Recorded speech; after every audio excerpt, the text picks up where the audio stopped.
Colin goes, Daisy doesn't just sleep with anybody. And there's truth to that, but also there's, She sleeps with Gary.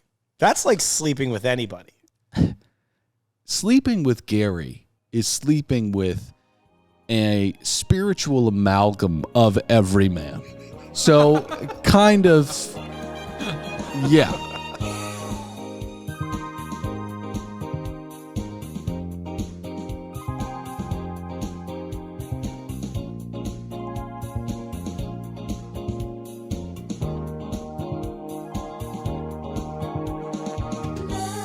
Hi, hello, welcome aboard another brand spanking new episode of another Below Deck podcast. I'm Part 1. No, you said we don't do that for this. Oh, we just released the episodes. There's 2 episodes. I don't want to confuse the audience. Oh, that's what you're talking about. Mm-hmm. Okay. Well, God, I'm so nasally. My allergies are just flaring up with this June weather coming. Mine too. Somebody tells me, why don't you do an allergy panel? Why would I ever do that? You go get some supernova of all these allergens shot up in you. You break out in hives. They're like, oh, you're allergic to that. And you're like, okay, what do I do about it? And they're like, take another pill. Nothing, yeah. So I think I'm just going to remain sniffly, But if it gets any worse, I really have to talk to somebody. Yeah. Always see a physician. I guess, But there's kinesiology. You could just do a bunch of windmills and connect your nasal passages to the rest of your chakras a little bit better. And that could heal things. And you may be picking up on a sarcasm to my voice, but I really believe in this stuff. And we're here to talk about Below Deck. And Pat said, I'm Pat, and he's Dylan. Pat said that, and Kaylin's over there. Hey. Pat said that this is part 1. And it's part 1 of our Monday night lineup. Because Bravo is maliciously releasing 2 episodes a week now. I think I have a theory on this. I shared mine on No. I do have a theory on this. I don't think I do. I'm pretty sure that I have one. Have the theory. No, just one.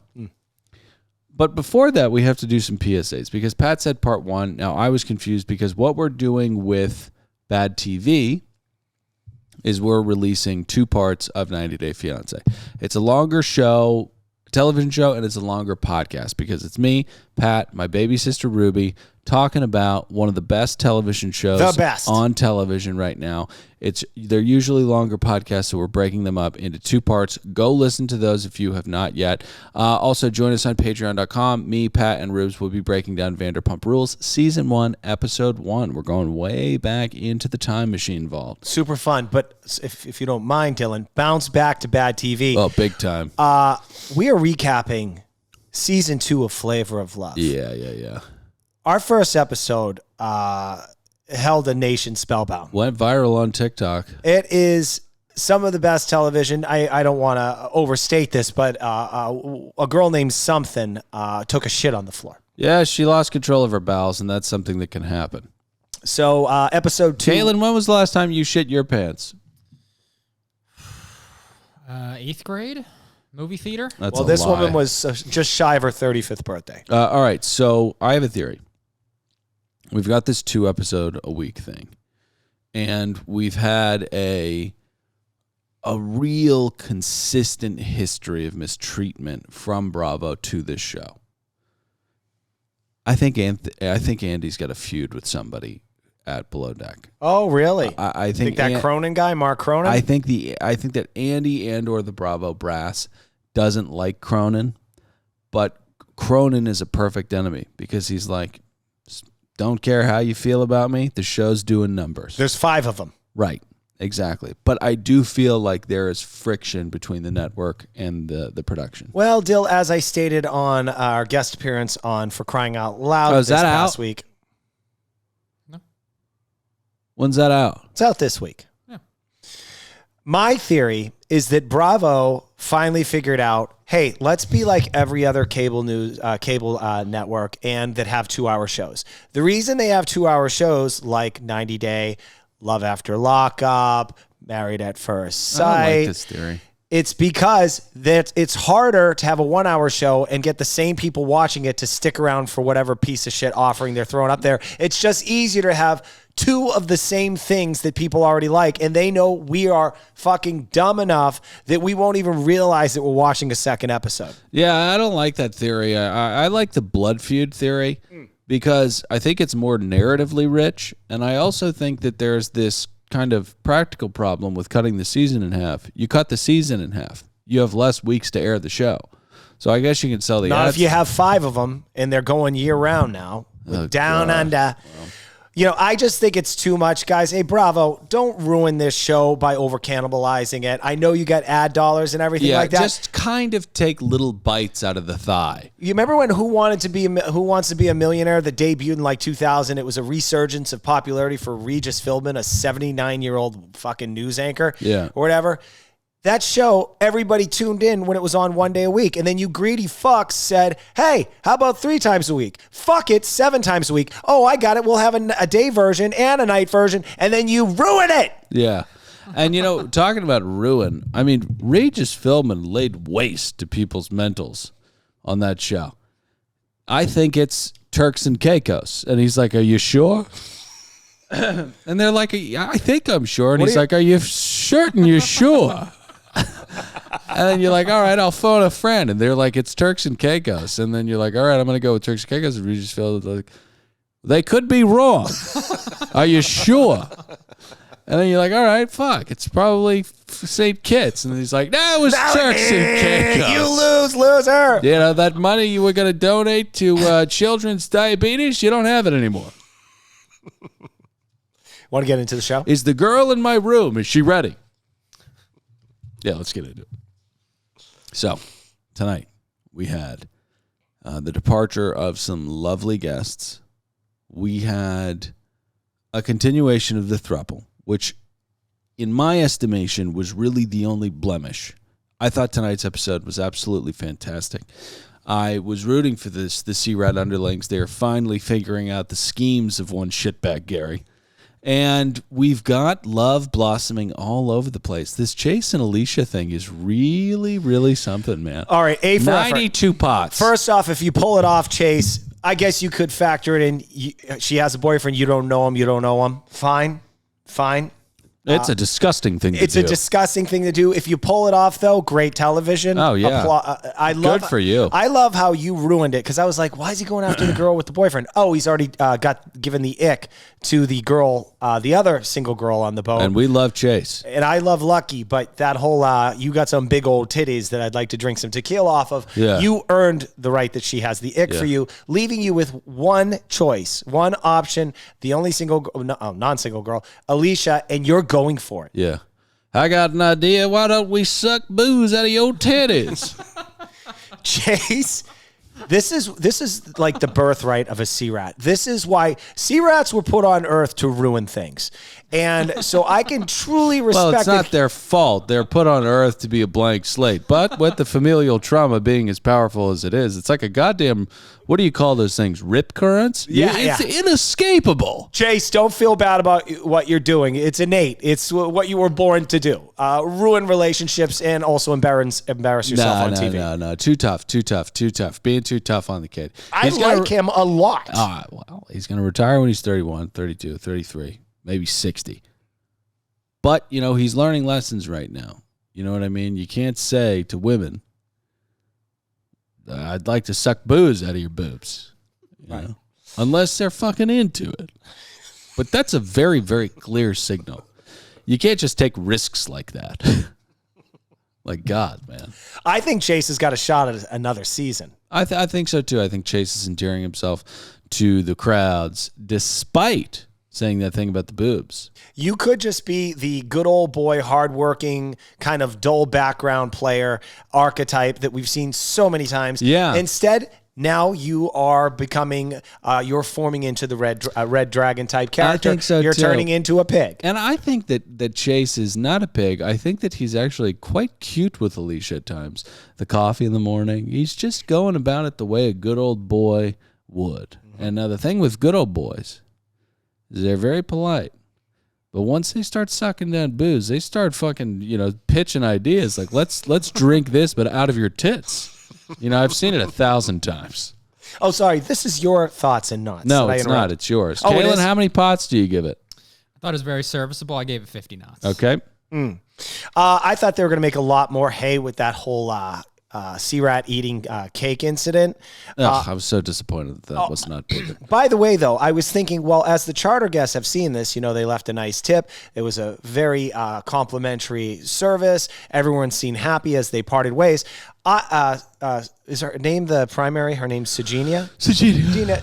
Dylan, do you mind? I reached out to her to be a guest. Okay? Yeah, I'm okay. Did we spend too much time on Chase? I'm worried that we lost some people. No, not at all. Okay. So kind of like RFK talking about vaccines for 2 hours. It's like, come on, man. No, don't do that, actually. Don't fucking make fun of his voice. It's kind of his fault. What do you mean? Well, didn't he have a stroke because he was high on crack? No, he took a vaccine. Took a vaccine. No politics. No politics. Anyway. But it is like if you're running for president, we got to branch out. You're intimately aware of the corporate capture of the government. Killed your uncle. So let's talk about other things. We get it, though, They're spraying the wheat with this stuff that kills it, lest any moisture get to it and ruin the crop. And we're ingesting it in our cereals and our breads and our cookies and our crackers, and no wonder people are gluten sensitive. Got goddamn fucking poison in the Cheez-Its. Talk about that. You want to talk about Below Deck, though? Yeah, absolutely. Okay, all right. Where the hell were we? So you hit up Sigenia. Okay, because after seeing what they did, they fucking Frankenstein a piece of cake that had been nibbled on by multiple sea rats. Mad, spit that out. And I was personally disgusted by it. I can't believe they did that and thought that would be pulled together as service. Given that it was being filmed, okay, this is something you do behind closed doors at a restaurant, okay? Oh, yeah. Honor among thieves. You understand, and no one knows, no one's more the wiser.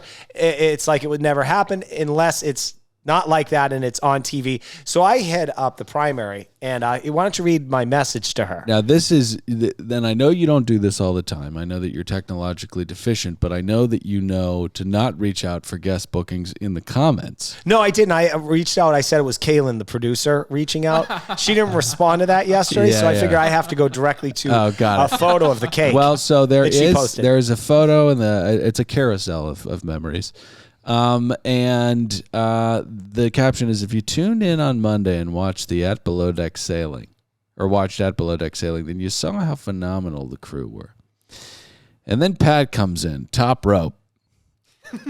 Hi, Sigenia, Patty here from another Below Deck podcast. Couple questions. After watching the episode, I wanted to know if you took any issue with seeing the crew prematurely eat your cake and then Frankenstein a piece to serve to you. Regardless, would love to have you on as a guest. Mm-hmm. I'm going to be monitoring my phone all night. I sent that about an hour ago. If she does fire off a response while we're recording this episode, I'll keep you right in the moment. Okay. Thank you very much. Like fucking Bob Costas. I enjoyed the episode. 40 knots. All right. All right. Let's get to an ad break. No, don't, Kaylin, don't. All right, so, all right, we'll start the show, though. We begin with Colin and Daisy, but more importantly, the sea rats have eaten the dessert. This is the important part, but not to the editors. The sea rats have eaten the paying guests' desserts, and unfortunately, more is made of the Colin and Daisy situation. And they're having this conversation, and Colin says, when somebody does something that you would never do, it makes it impossible to understand. And it's this kind of very shallow depth that we do not need from the sea rats on Below Deck. I don't mean to sound like an asshole, but this isn't even Psych 101. This is like, two people who have perused the ocean's been drinking, talking about how they're confused about someone else doing things. It's like, we don't need it. Also, I want to reiterate the drama between Colin and Daisy there, and he's upset. He could only be this upset and feeling like he was lied to if, in fact, they were banging prior to filming? Because I've only seen 2 bangs thus far. And that, in my experience, you have sex with someone twice, that's still just hookup, having hookups. Yeah. Later in the episode, Dylan, did you catch that Colin referred to the relationship status of him and Daisy as being in a relationship? Boy, that moved quick, Colin, you lying piece of shit, which I would argue makes you and Daisy keeping secrets, because you guys were clearly having sex with one another before filming this season. You liars. Liar, liar, liar. Okay. All right, man. He's so red right now. And I get it. He's angered. But I think that the Colin and Daisy thing that made me want to yuck throw up later on in the episode is when he's like, see, we're going in the right direction. You're checking in on me in the morning. It's like, let's not fucking do this, okay? And I'm not going to get there. I don't want to sound like a pig, but the whole thing is like, Colin goes, Daisy doesn't just sleep with anybody. And there's truth to that, but also there's, she sleeps with Gary. That's like sleeping with anybody. Sleeping with Gary is sleeping with a spiritual amalgam of every man. So kind of, yeah. But Colin, I was talking to my wife about this because she, like every other woman who watches Below Deck, is all fucking pussed out and sopping over Colin. That was disgusting, and I'm sorry that I said it like that. People really love Colin. Feeling for Colin?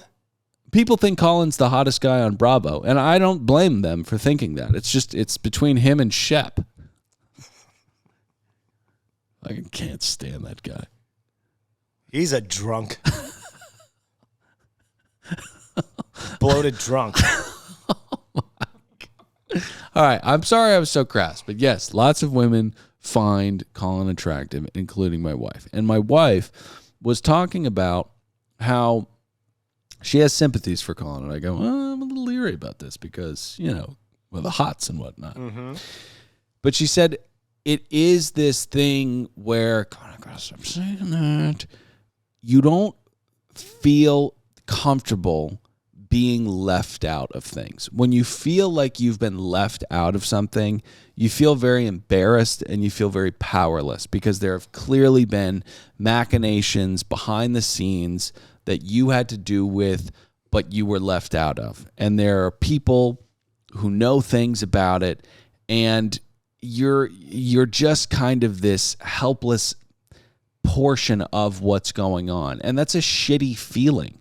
I get it. It's tough to relate to, although... So well said. My God. I'll God. put it down. I was pretty upset when a former colleague and his girlfriend and you and your wife went out to dinner. 100%. I was not told that I also have a wife, and I was friends with you guys. See? And you guys went out to dinner and didn't tell me, and I will say I was hurt, but I wasn't a whiny bitch like Colin. I confronted you. I told both of you I was angry with both of you, and I was upset. And then we moved on. And that's how men behave. Well, we don't need to gender the behavior because that's a disgusting thing to do, right, Patrick? It's a spectrum, and you know that, idiot. But also, you were really bitchy about it. We've talked about it for like 6 months after that. Every podcast, you're like, it's kind of like that time you guys went to that dinner and didn't invite me.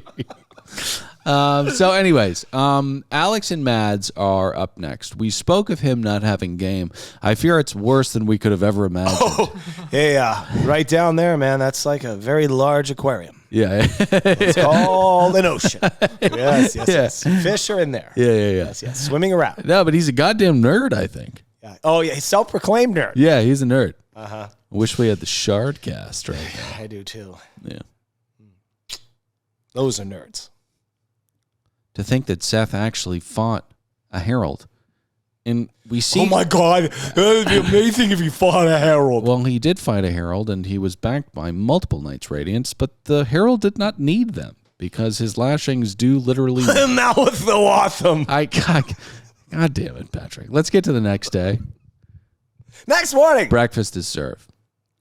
Jace flirts with Alicia, and Daisy congratulates Lucky on graduating. In response to that congratulations, Lucky says, thank you. I'm going to go fold laundry. And Daisy says, don't get near any sharp objects or anything. Death is coming for you. She says, I know.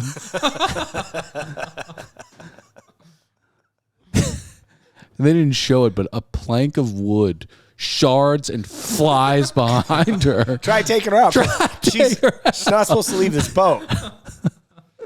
All right, so Gary has never lost a friendship over a woman, he says.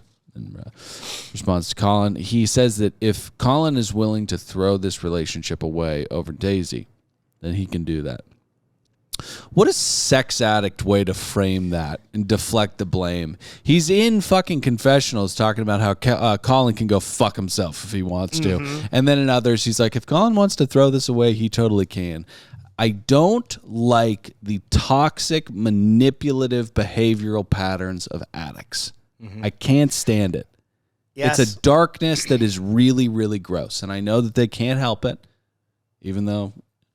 I don't know. Just fucking meditate. Stop trying to find happiness in pussy. Seek therapy. But, you know, do you see the tactic there? I do. It's gross. It's totally gross. Can I do a meanwhile? Thanks for agreeing with me, man. 100%. Well, I've been men's therapy. I've been in therapy for years. Yeah. Try and work myself out of those old bad habits. Yeah. Because you'd manipulate people, right? Absolutely. You know, like Paul Giamatti going up and robbing his mom blind. He didn't manipulate her. He waited till she got so drunk she passed out, and then he went in her dresser drawer where he knew she hid the money and stole a fistful of 50s right to pay for that vacation in Solvang. Great movie, Sideways. It's not a terrible movie, but it's an overrated film. And Alex Garland. No, not Alex Garland. Who's the guy that directed it? I don't know. Why do we always do this? We can't. Kaylin, can you do a quick Goog on that? You got in a little hot water during Me Too, by the way. Alexander Payne. Alexander Payne, yeah. Guy's kind of a piece of shit, and he doesn't make good movies. Did he do I Heart Huckabees? Give me a sec. He definitely did that one with Matt Damon where they turn into small people. Oh, We Bought a Zoo, yeah. No, he did not. He did not do that one. He did different director. That's another piece of shit who George Clooney almost fought when he was directing Three Kings because he was yelling at extras. Yeah. George Clooney's like, don't talk to people that way. Yeah. And that was like fresh-faced ER Clundog, right? Yeah. He stepped up. That was like this could be a leading man kind of Clundog, I think, right? Or was he already Clundog? I think he did the Tarantino vampire movie that was a piece of shit. Love in Alexandria? Exactly. All right, so... I'm going to do a meanwhile. Well, are you going to hit breakfast? Because breakfast, I do want to hit breakfast. Oh, please. Beautiful. Yes, let's go over breakfast. Okay, so it's a corn and zook quiche. Beautiful. A little different, I noticed. Oh, yeah, beautiful dish. And then we've also got baked eggs with spinach and za'atar. We've also got fresh pastries. Are we at fucking Balthazar right now? Are we at the restaurant where James Corden and his wife order egg yolk omelets, and when they're not great, they flip the table over? Are we at that restaurant? No, we are aboard Parsnips, and she is just knocking it out of the park. I'd say this is a 87 pot breakfast. It looked delicious. Looked absolutely delicious, and this is the kind of reinforcement that Alicia needs to perform at her best. She knocks the Johnny cakes out. She's told that it rips Virginia back to her grandmother. Oh, yes. And the next day, she's putting forth Balthazar like fare. Now, on the flip side of that, Colin says she's a fucking piece of shit chef. She goes in the bathroom and cries. You know, Alicia needs to be told she's doing a great job, and she is doing a great job. Additional point, really quickly. These chefs are too good. We need a Kiko. We need a Russian spy. We need someone who's going to... How about a dishwasher from a different boat? Let's get somebody like that aboard. Somebody who's like... the guests find pubic hair in the food, right? The food gets brought back down. The chief stew is very upset. And the chef goes, what's the big deal? We need that kind of person on this boat. Or even better, oh, I meant that to be there. Yeah. Or what's the big deal? All right, let's hit a meanwhile. Meanwhile, Chase does a little inspection of the boat after, I guess Glenn had noticed a few things, and Chase reports to Gary that Alex is not doing a good job, or the Cookie Monster showed up on the boat the night before. Cookie. Bad job. How'd Cookie Monster get on the boat? No idea. But there's crazy stuff aboard Parsnips right now. I mean, we've got a captain who is insatiable. We've got Death trying to claim Lucky. We've got the Cookie Monster. This is for Cookie. I mean, it's what are you doing?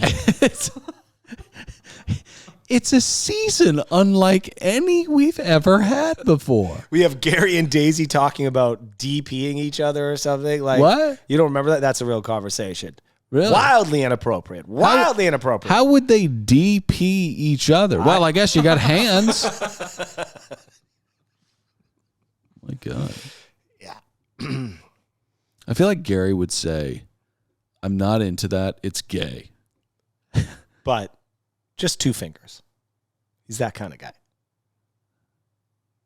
No, I'm not saying that. I'm saying that Gary, the joke is that he's performing a heterosexual act and saying it's not. Right. Yeah. Mm-hmm. I apologize if that made anybody uncomfortable. Me too. I apologize. A couple other meanwhiles. Little lull there. Little one. Oh, sorry. Okay.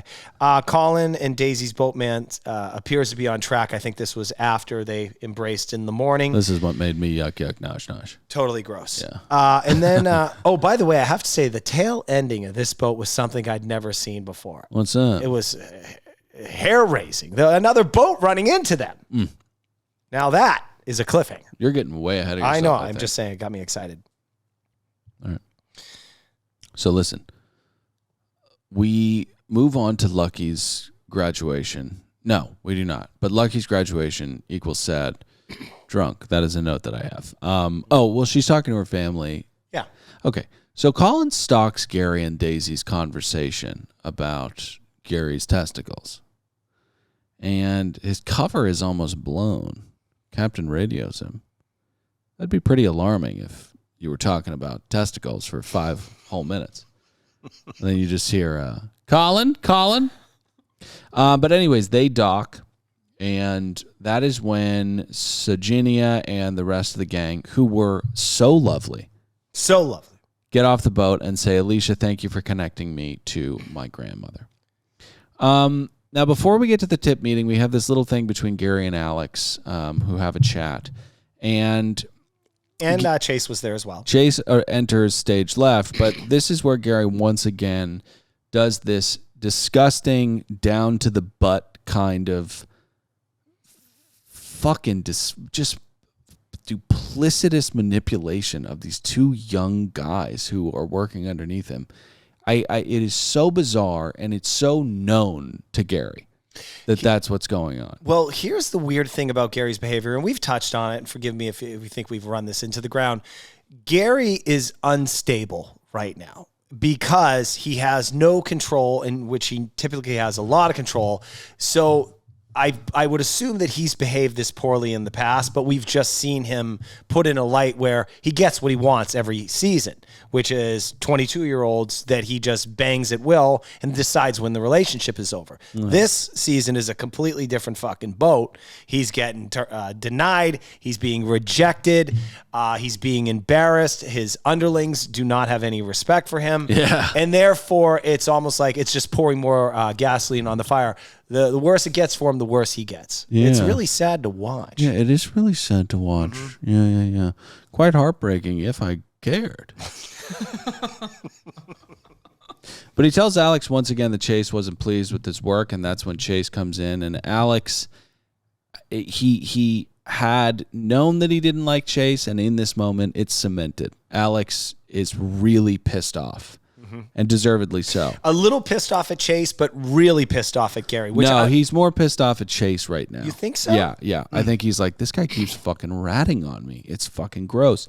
And Chase keeps coming in as though nothing's wrong. So that yucks the situation out even more because it makes him seem even more fake. But don't you think they kind of work it out here? Because Alex clearly sees what Gary's doing, and he says, I wish that maybe you, Chase, and myself can kind of work these things out, and even reflects that Gary has little dick energy. No, that happens later on in the episode. That happens right here. No, it happens later on in the episode. Kaylin? I believe it does happen later in the episode. Thank you. Incorrect. Wrong. Correct us in the comments. Go, How can I Bobo. possibly have a note that says, I think Big Dick Energy should be retired in 2024? It's the Karen of 2022. Oh, you know I what? don't want to hear that anymore. Alex might say that in an OTF, but he does not fully uncover the scheme quite yet. Mm-hmm. 2 wrongs can be 2 rights. Is that the saying? Yes. Okay, let's move on to the tip. Patrick, what do we got? 20 grand, and Dylan, I'm tired of being mocked by both you and Kaylin. Yeah. That is 1957 euros, What are they putting this in 2 currencies for? 2150 USD. I did my homework. Glenn says $20,000. It's cute, but we're on to you. We've all been there. How many times have we been there? Been there all the time. Lots of times. We have been there so many times you can't even count. Yeah. You break your leg. Mm-hmm. It hurts. But once the pain subsides, you know what hurts even more? Where am I going to get the money to fix it? Where am I going to get the money to fix it? You know where you could? Dave? Dave is the banking app that could help you get up to $500 instantly with extra cash. With Dave, there's no interest, late fees, or credit check. That's more money to fill your tank financially. You're just gonna your tank is not going to be filled with gas. I mean, it is going to be filled with gas, but you're also going to be filled financially with purpose. And that's more money to fill your tank and finally get your car repaired or catch up on bills without having to wait for your next paycheck. You can finally tackle those expenses that have been stressing you out. Millions of people have already downloaded the Dave app to get the financial relief they need with extra cash. Download the Dave app from the App Store right now or go to dave.com/bachelor. That's dave.com/bachelor. Sign up for an extra cash account to get up to $500 instantly. For terms and conditions, go to dave.com/legal. Instant transfer fees apply. Banking services provided by Evolve Bank and Trust, member FDIC. Our next partner has a product that I use literally every day. I started taking AG1 because... Why, Patrick? You wanted to optimize your day. You want to be, get the most out of yourself. I wanted to be a mule of a man, a pack mule, strong, big, strong man, both internally and out. You have to take care of your gut biome. You have to take care of your ticky clock. Why do I consume it? Because of all those reasons. But the better question is how. I have a cold glass of water in the morning and I throw a little scoop in there. It's the best. AG1 is a small micro habit with big benefits. It's one thing you can do every single day to take great care of yourself. It's cheaper than getting all the different supplements yourself. And you can fill a room with most weirdos that put a bunch of vitamins there. This thing, 1 packet, everything done. That's it. It's trusted by the leading health experts in the world, such as Tim Ferriss and Michael Gervais. Listen right now. Listen. If you want to get this stuff, you go to drinkag1.com/belowdeck. Again, that is drinkag1/belowdeck. Get healthy. Go to drinkag1.com/belowdeck. So Chase is hitting on Alicia. I hope Lloyd doesn't watch Below Deck. Who's Lloyd? He's her boyfriend. Oh. We'll get there. It was a long hug. It was a very long hug. It's the kind of thing where we'll get there. But if I was Lloyd, I'd be pissed. God, that's what this fucking boat does to you, man. The goddamn Bermuda Triangle out there on the dock that's nowhere near the Bermuda Triangle. It's just this thing. It just scrambles your brain. Yeah. Fall in love with a guy who a couple nights ago said I'd take tequila shots off some big old titties. Yeah. Man, you got huge boobs. I want to suck some booze out of them. All right. So Daisy and Gary have a little chat about what I don't remember. Well, she proposes a group chat between the 3 old friends. Oh, that's and right. He declined. Yes. Not only does he decline, he's like, whoa, what the? No, absolutely not. We do not need to do that. Okay. Colin, up until this season, has been our old laid-back sea dog. Yeah. We've seen a lot thrown at him. Boats falling apart. A couple seasons ago, I think they almost ran into a goddamn island when someone overslept. His poor watch. dog died while he was on. Like, he was just only a sympathetic character. Is that right? I forgot that part. Yeah, that was so sad. If he continues this with Daisy, this will be a self-inflicted torture. Every time he thinks that him and Daisy are doing well, he will see Gary and Daisy talking, and he will be wondering what they're talking about, and they will be talking and joking about double penetration. Sex, yeah. And you will torture yourself. Can I tell you a little personal story? Yeah. All right. First girlfriend, lost my virginity let's sing to. the song. It's time for Patty's personal stories. Okay.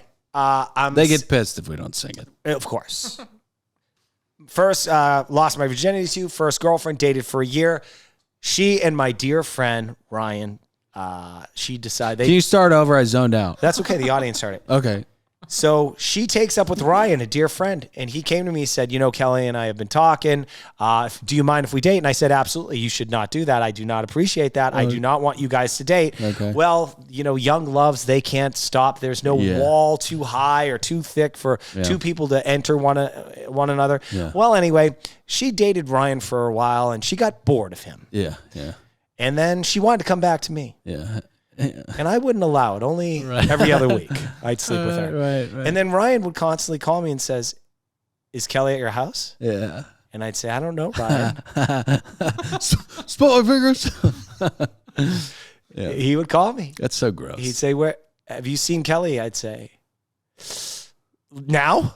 Yeah. I don't know where she is. It's so funny. And, Tortured that bastard. and I have no idea what's going on in that story because I zoned out in the beginning. It's the same thing that's happening with Colin All Daisy. right, I'll take your word for it, but it reminds me of a quick personal story from me. Let's sing the song. It's time For Dill's personal stories. Oof. My roommate in New Orleans had quite the hankering for a young woman. Now I was intended to be completely respectful of that, but one night, Mardi Gras, stuff came over us. Carnal. We intertwined. And we had intertwined a couple times after that as well. Now, had he intertwined with this same person? No, he had not. He just had affection for him. Just had affection. Okay. And it continued, the intertwining, physically, spiritually. Balls and stuff, Of course. And so one night of course, the balls. I'm with my roommate and a couple people, and I'm texting.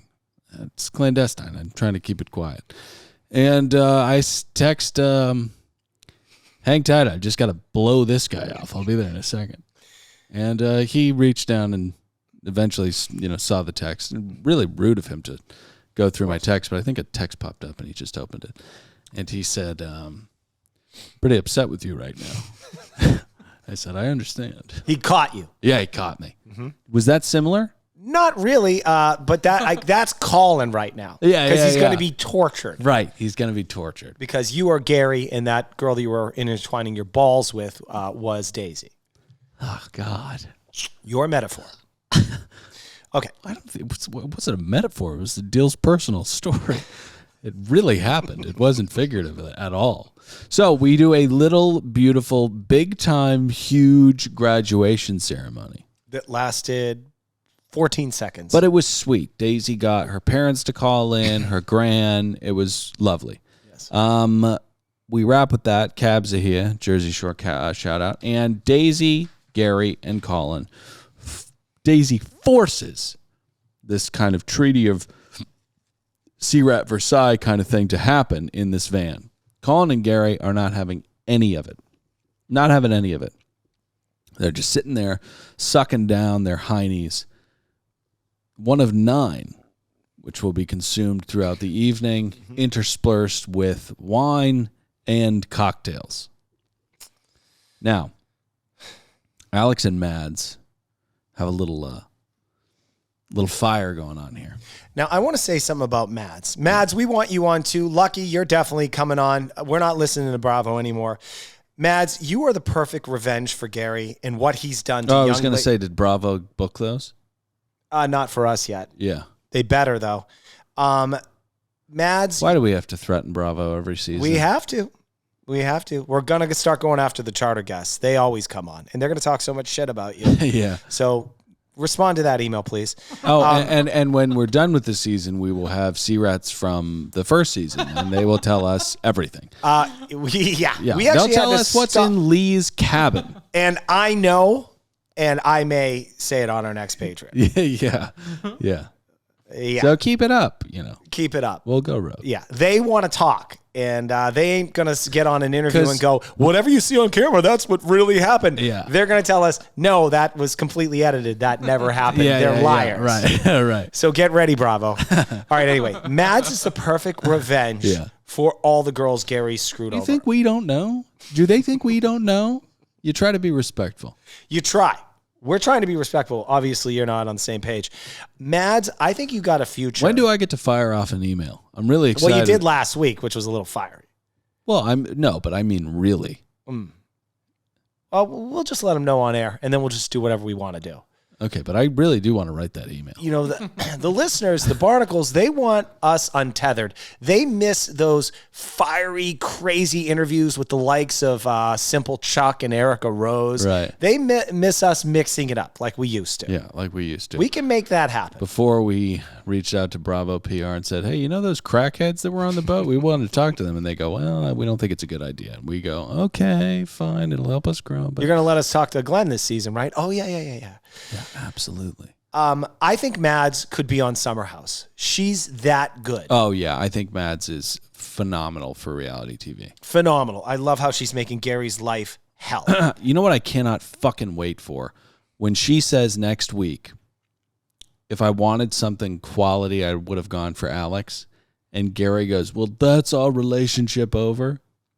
I can't wait for him to attempt to reel her back and her be completely unaffected by it. He is going to possibly join Glenn to get some yayas out because he is going to lose his fucking mind. Well, I actually thought about this quite a bit. All right, so this is one thing that we've watched with Gary and over again. When our resident sex addict, whenever he's depleted of like any attention from females, he goes back to Daisy. Have you noticed that's like the thing that he does? Yeah. He gets rejected by Mads, and then he finds Daisy on the boat and starts hugging her or kissing her, or then starting to be mean to subordinates. It's the weirdest goddamn thing. Yeah. Anyway, but I'm getting ahead of myself. We're at the restaurant. All right, we're at the restaurant. The food looks absolutely delicious food. And Gary and Colin have a little chat. We split off into little factions. Colin is still very much on this you lied to me thing, and I we can't concern ourselves with this anymore. We understand why Gary did it. We understand why Daisy did it. Colin, we get that you feel left out, but we also get that we just can't watch possibly this anymore. Care. Yeah. So Mads and Alex tells her that she picked the wrong guy, and he's very, very kind of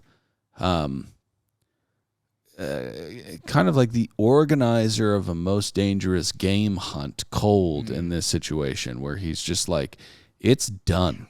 Nothing can happen. You chose the wrong person, and now I'm gone. It's like, hey, Alex, why don't you calm down a little bit, man? I pointed out in the last episode, it's the only foolish thing that Alex has done. Alex, Gary can't do anything. Just have sex with Mads. In fact, do it in his cabin and go, what are you going to do, boss? Yeah. He can do nothing to you. I wish he'd do that.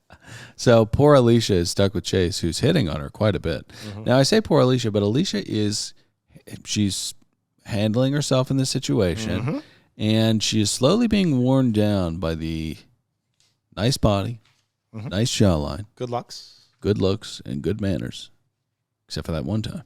It wasn't her. Of Chase. So they get back. Gary manages to get lucky in the water. I think Gary is always. He is just tuning to whatever station has frequency right now. He's like, yeah, I'll fucking listen to Christian gospel. I don't care.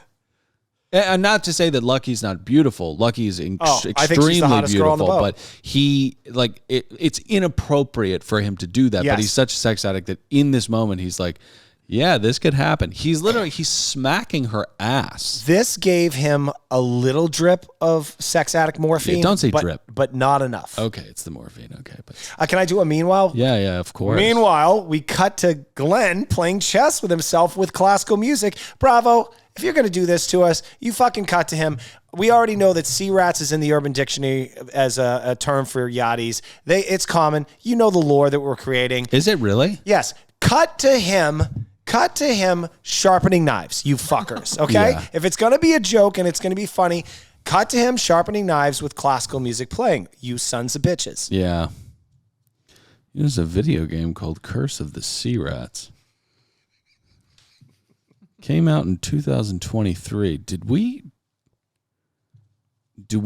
Are we getting our fucking IP stolen? My God. I don't want to get in how the sausage is made too much, Dylan. We'll deal with any trademark issues later on at another time. Because, we'll come after everybody. Metroid Divinia is the maker of the game. They're Barcelona-based.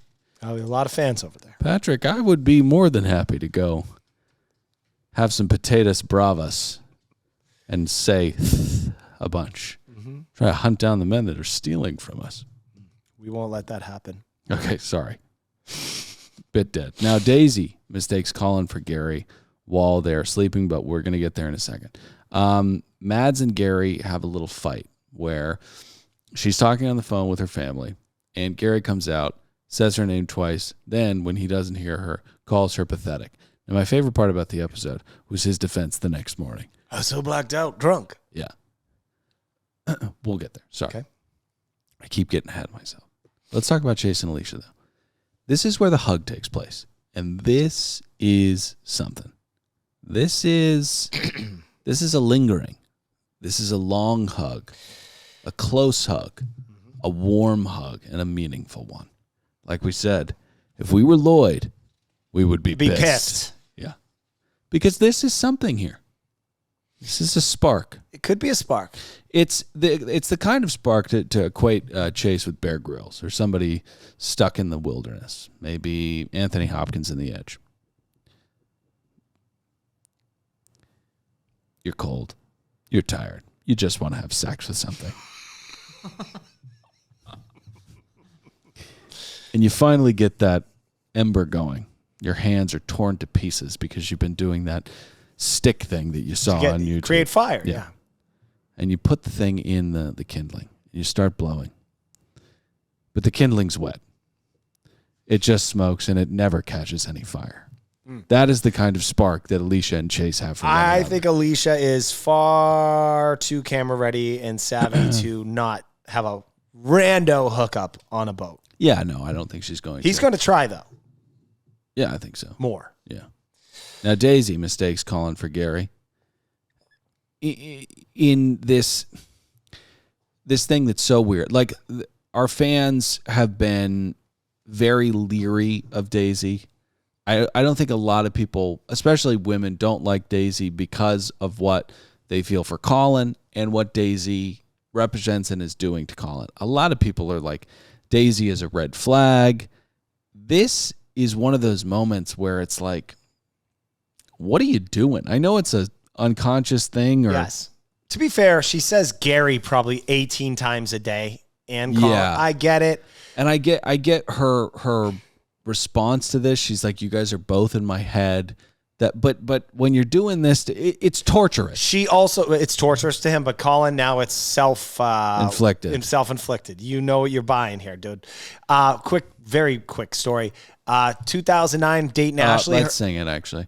It's a very quick story. It's a very quick story. It's a very, very, very quick story. Half the length of our intro song. Yeah. 2009, I started dating a girl named Ashley. Her mother, Deb, came out. We're going to order Poquito Mas. She asked, what do you want, Pat? I said, Sash, get me the nachos. That was Yeah. my ex-girlfriend. Right. Her mother and her went and had a little talk at my apartment, and they threatened to leave because I called the new girlfriend, Ashley, my ex's name. Yeah. But we used to love eating nachos at Poquito Mas too, me and Sasha. I should have dumped her ass then, you insane person. All right, next morning. Gary heads back into the room. Never have we had so many sleep swaps. I don't understand. The Scooby-Doo hallway. It's the entire musical season. chairs of sea rats. So Chase says, "Hey Gary, I think Mads is pretty pissed off at you." And he goes, "Why, bruh?" And he says, "I think you called her pathetic last night." So he goes and has a chat with her, and Gary uses a tried and true defense.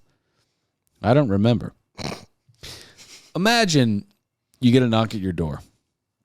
You answer, and in the foreground is a bunch of police, and in the background is a sidewalk almost entirely covered in blood. Hey, why are you guys here? Sir, do you mind turning around? What? What's up? Then we fast forward to the trial. The public defender says,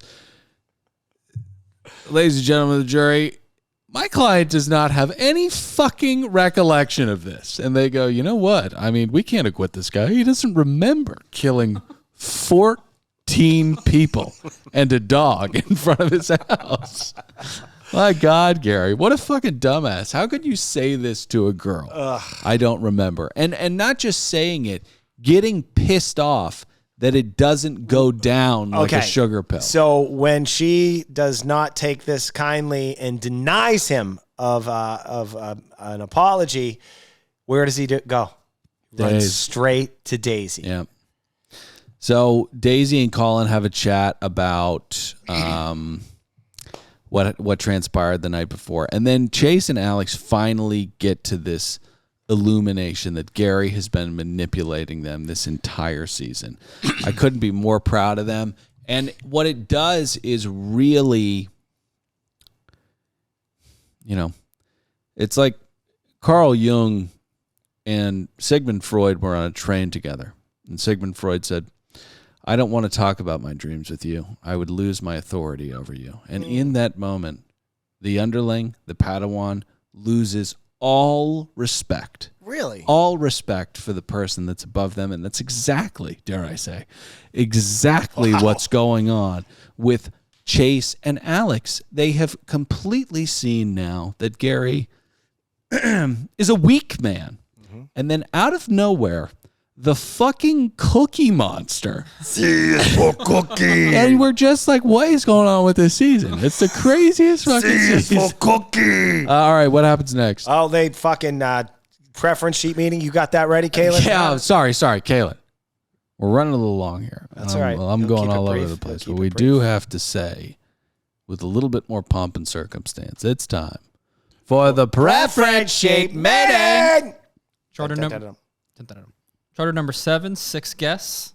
Elisa works in finance and can't wait for a trip filled with Casamigos and water sports. Ugh, I'd love that. She wants to be serenaded with a guitar under the Italian moon. Don't we all? Day 1, the primaries want a sushi and What a seafood bitch. lunch.